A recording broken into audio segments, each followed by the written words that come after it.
Binababalik ni Pangulong Bongbong Marcos ang pondo sa ilang proyekto ng PNP ngayong 2025 kabilang na mga programang magpapabilis sa pagresponde sa mga emergency. Ay kay Interior Secretary John Vic Remulla, pwede itong gawin ng Pangulo kahit ganap ng batas ang 2025 General Appropriations Act.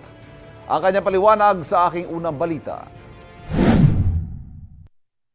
The original budget can be described as suboptimal. We are working to make it optimal once again.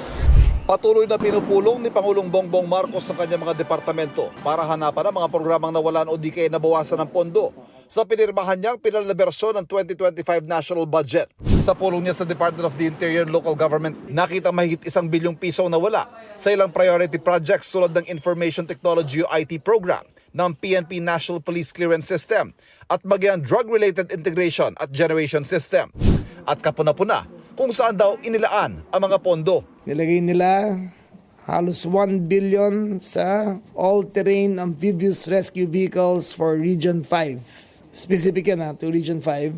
At naglagay sila ng additional 500 million pesos sa Intelligence Fund.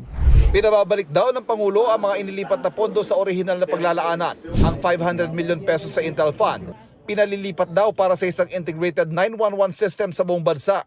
Kapag naisa katuparan ng proyekto, makakaresponde mga pulis o bombero sa anumang emergency sa loob ng 3 minuto. Maganda mga tinutukoy na layunin ng ehekutibo sa paggawa ng paraan para hanapan ng pondo mga tinanggalan ng mga kongresista sa ipinasang GAA. Pero paano ito gagawin? Gayon nakatakda sa GAA na isa ng ganap na batas kung saan ilalaan at kung magkano ang pondo sa bawat linya nakasaad dito.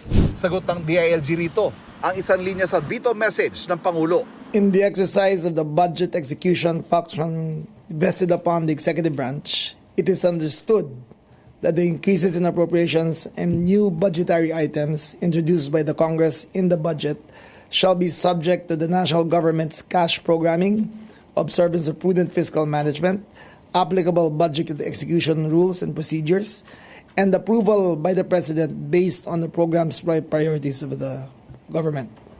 Ito ang unang balita. Ivan Merina para sa GMA Integrated News.